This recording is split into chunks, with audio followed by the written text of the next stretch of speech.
What if one of the most profitable manufacturing businesses in America wasn't operating out of a giant factory, but out of an ordinary suburban garage? Most people think manufacturing requires millions of dollars, massive warehouses, and hundreds of employees. But Ethan Walker built a business that challenges all of those assumptions.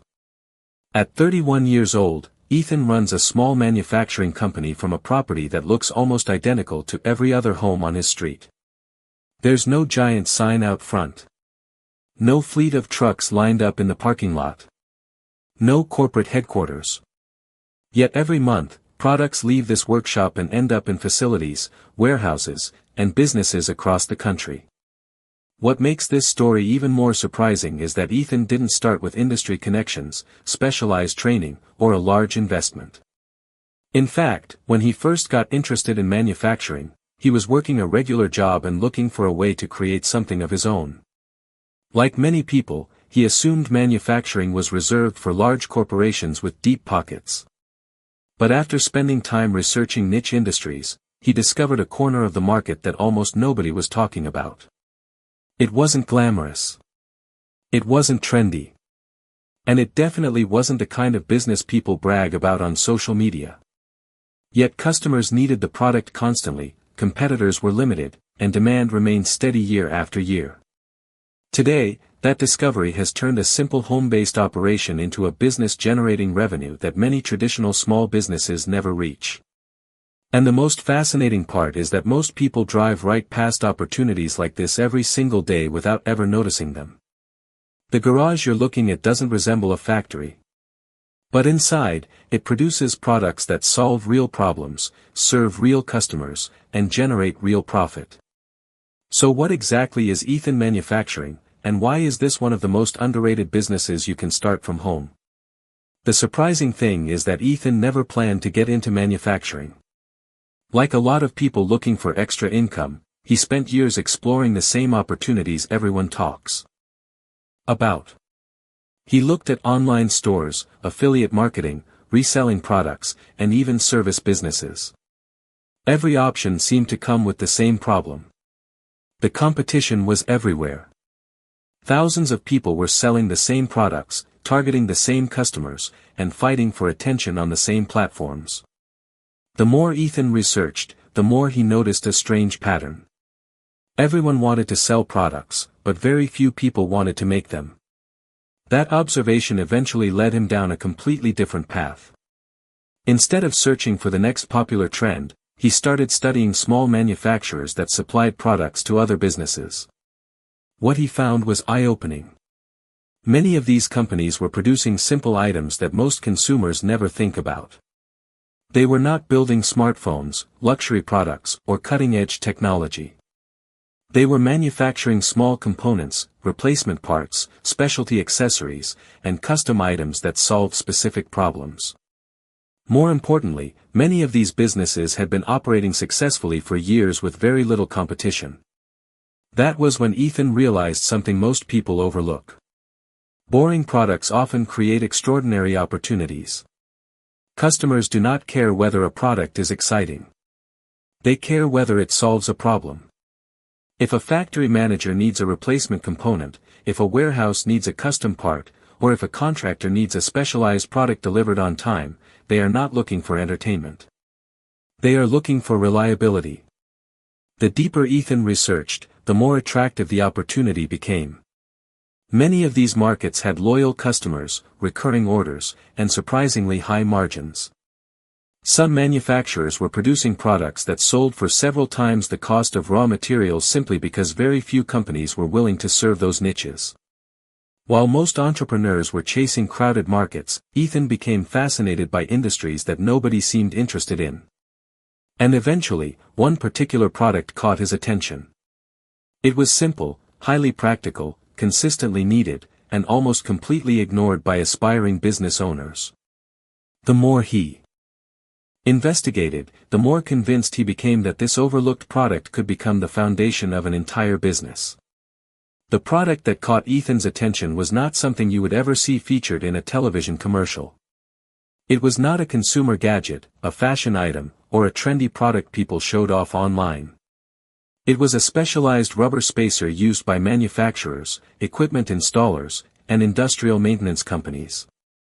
Most people have never heard of it. Yet thousands of them are used every single day across the United States. At first glance, the opportunity seemed almost too simple.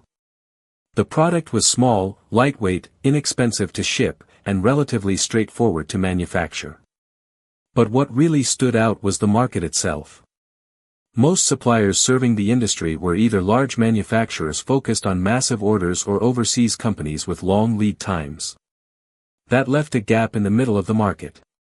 Customers who needed smaller quantities, faster delivery, or custom specifications often struggled to find reliable suppliers. Ethan began calling potential customers and asking questions. The responses were surprisingly consistent. Buyers were frustrated by delays. Some were waiting weeks for orders. Others were forced to purchase more inventory than they actually needed. A few companies even admitted they would gladly pay higher prices if someone could simply deliver a quality product on time. That insight completely changed the way Ethan looked at the opportunity. He was no longer evaluating a product. He was identifying a problem. And businesses are willing to pay very well for solutions to expensive problems. The numbers became even more interesting as he continued researching. Raw material costs represented only a fraction of the final selling price. Customers reordered frequently. Quality mattered more than finding the absolute cheapest supplier. And because the product served a practical function, demand remained relatively stable regardless of trends or consumer behavior. While millions of entrepreneurs were competing for attention in crowded markets, Ethan had stumbled onto a niche where customers were actively searching for suppliers. The challenge was no longer finding buyers. The challenge was figuring out whether he could actually manufacture the product himself. He had never operated industrial equipment. He had never run a production line. And he certainly did not have the budget to build a traditional factory. But after months of research, calculations, and conversations with industry professionals, he became convinced that there was a way to start much smaller than anyone expected. The only question was whether he was willing to take the risk and build the operation from the ground up. By the time Ethan decided to move forward, he had spent months studying the industry, talking to potential customers, and analyzing competitors. The opportunity looked promising on paper, but there was still one major obstacle. He had never manufactured anything before. Unlike many entrepreneurs who start by renting expensive facilities and buying equipment they barely understand, Ethan chose a different approach. He focused on keeping risk as low as possible. Instead of trying to build a full-scale operation, he converted a section of his garage into a small production workspace. The first investment was surprisingly modest compared to what most people imagine when they hear the word manufacturing. He purchased a used production machine for about $8,000, invested another $2,000 in tools and workbenches, and spent roughly $1,500 on initial materials. Including safety equipment, packaging supplies, and basic setup costs, his total investment came in at just under $12,000. For many people, that is still a significant amount of money. But compared to opening a restaurant, buying a franchise, or launching a traditional factory, it was remarkably affordable. The real challenge was not the equipment. It was earning the trust of customers. Ethan knew businesses would not place orders simply because he had a machine sitting in his garage.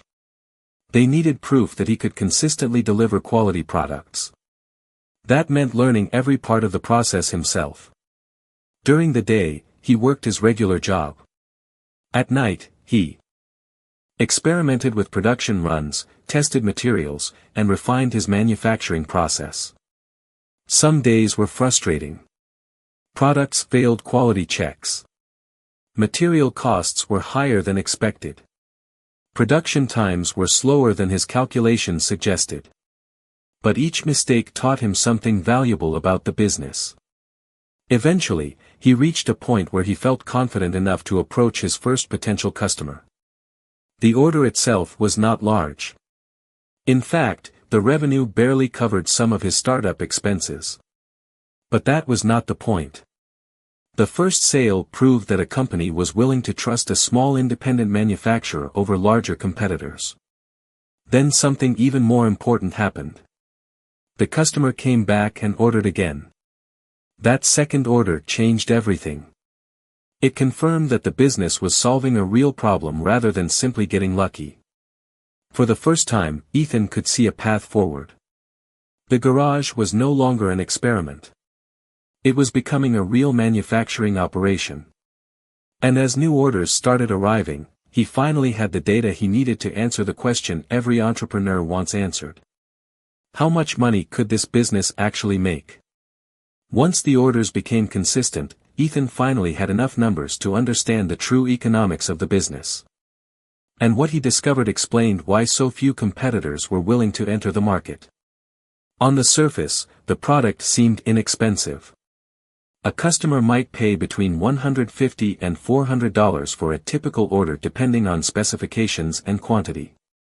Most people would assume there was not much profit in a business built around relatively small transactions. But the reality was very different. The raw materials for many of those orders often represented less than 20% of the final selling price. Packaging costs were minimal. Shipping expenses were usually passed through to the customer. And because the manufacturing process had become increasingly efficient, labor requirements remained surprisingly low. One of Ethan's most popular orders generated roughly $280 in revenue while consuming less than $50 in materials. Even after accounting for machine wear, utilities, and overhead, the gross margin remained extremely attractive. As more customers began placing recurring orders, the numbers improved even further. Unlike many businesses that must constantly chase new customers, this model benefited from repeat purchasing behavior.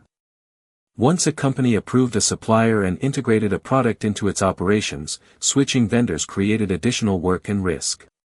That meant satisfied customers often returned again and again. Within the first year, Ethan had accumulated dozens of repeat accounts. Some ordered monthly. Others placed larger quarterly purchases. A handful became long-term customers responsible for a significant portion of revenue. By the end of his second year, monthly revenue regularly ranged between $30,000 and $40,000. During stronger months, revenue exceeded $50,000. More importantly, the business maintained healthy profit margins because expenses grew much more slowly than sales. The garage operation that started with less than $12,000 was now producing income that rivaled many established small businesses. What made the model even more attractive was the amount of space required. The entire operation occupied only a portion of the garage. There was no expensive showroom. No retail storefront. No large staff. Most customers never visited the facility. They simply cared about receiving quality products on schedule. That is one of the hidden advantages of serving business customers. They are not buying appearance. They are buying reliability. But while the financial results were impressive, many people still wondered whether a small operation like this could realistically handle growing demand. The answer depended entirely on the system Ethan had built behind the scenes. By the third year, the biggest difference between Ethan and most aspiring entrepreneurs was not the equipment he owned or the revenue he generated. It was the system he had built. Many people imagine manufacturing as a complicated process filled with constant supervision and endless manual work. In reality, Ethan spent most of his time simplifying operations so each order could move through the business with as little friction as possible. When a customer submitted an order, the specifications were automatically organized into a production workflow. Materials were prepared in advance based on historical demand, reducing delays and eliminating unnecessary inventory. Instead of waiting until orders arrived to purchase supplies, Ethan tracked usage patterns and maintained enough stock to fulfill common requests immediately. Once production began, the manufacturing machine handled much of the repetitive work. Ethan's role shifted from operator to manager of the process. Quality checks occurred at specific stages rather than at random points, allowing problems to be identified before entire batches were completed. Finished products moved into a dedicated packaging area where shipping labels, documentation, and customer information had already been prepared. What once required hours of coordination gradually became a predictable routine. This operational efficiency created another advantage that many people overlook. Because the business was system-driven, growth did not require a proportional increase in labor. A 20% increase in orders did not necessarily require 20% more employees. In fact, for a long period, Ethan handled most of the operation himself with occasional part-time help during busy periods. Technology also played an important role. Customer communication, order tracking, invoicing, and shipping notifications were largely automated. Clients always knew the status of their orders, reducing support requests and saving valuable time. As the process became more refined, production capacity increased without requiring significant additional space. The garage remained organized, efficient, and surprisingly compact. Visitors often expected to see a chaotic workshop.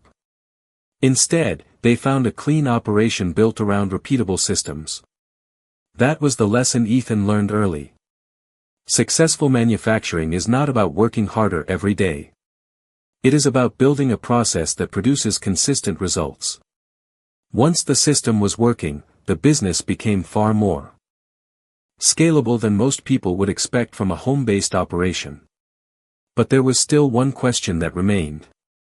If the manufacturing process was so efficient and the financial results were so attractive, where were all the customers coming from, and why were they choosing Ethan instead of much larger competitors? One of the most surprising aspects of Ethan's business was that he never relied on expensive advertising campaigns to find customers. In fact, during the early years, his marketing budget was smaller than what many businesses spend in a single week. Instead of trying to reach millions of consumers, he focused on reaching a very specific group of buyers who already needed the product.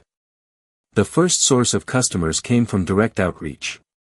Ethan identified companies that regularly used the components he manufactured and introduced himself as an alternative supplier. Most ignored the first message. Some never responded at all. But a small percentage were willing to have a conversation. That was all he needed. Once he secured a few successful orders, the dynamic began to change. Manufacturing buyers talked to each other.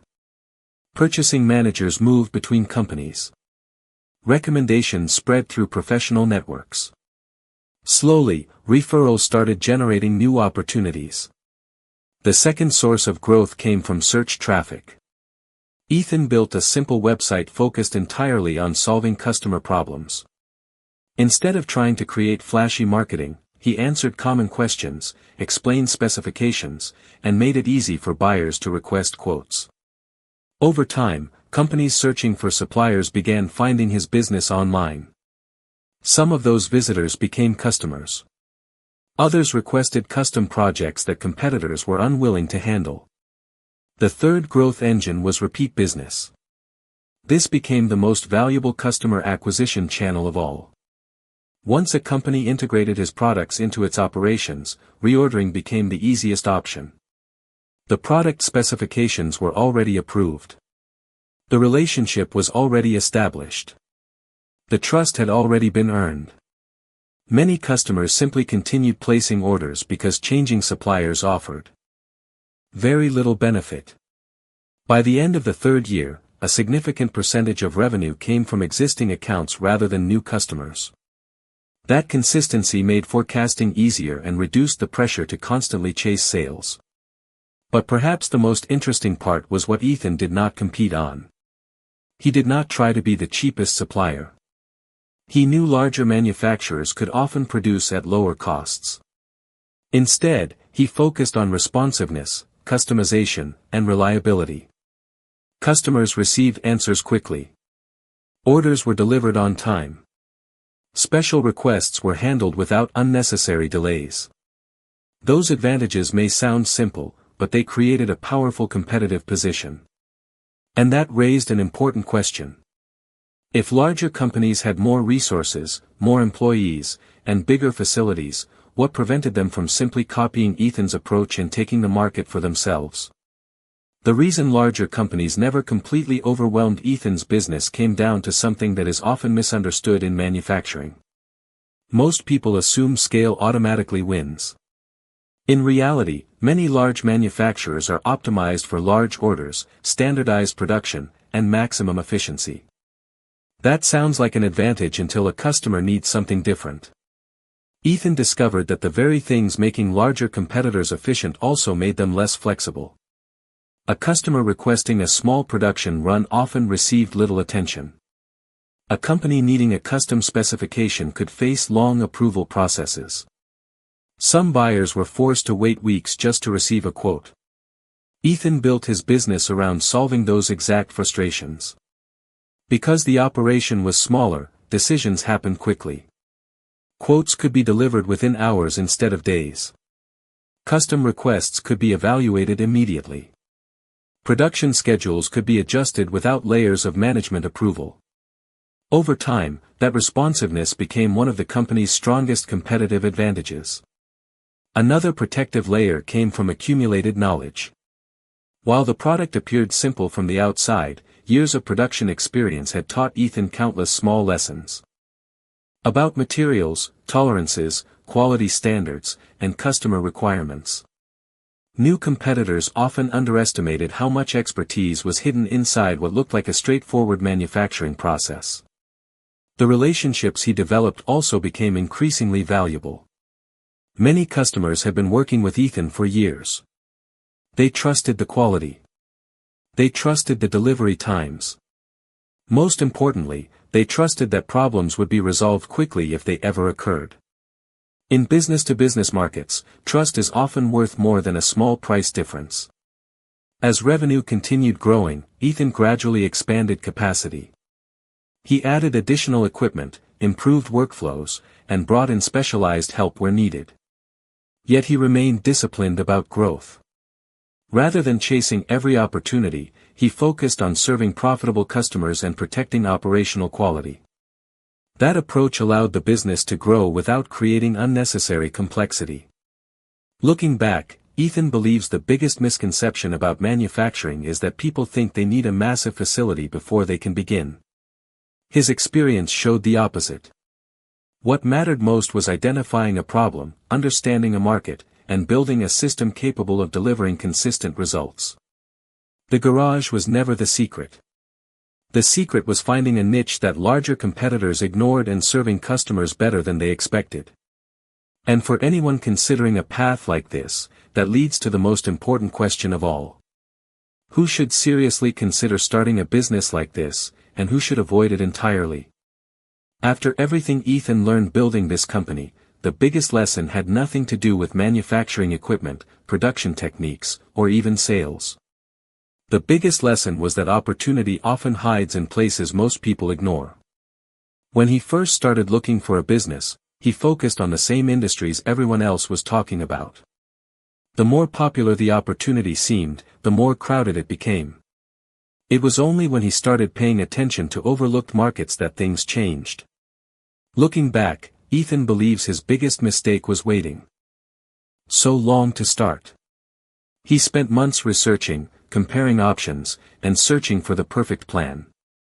While preparation was valuable, he now realizes that some of the most important lessons only came from taking action. The first customer taught him more than weeks of research. The first production run taught him more than hours of reading. The first mistake taught him more than any online course ever could. If he were starting over today, he would focus less on finding the perfect opportunity and more on finding a real problem that businesses consistently need solved.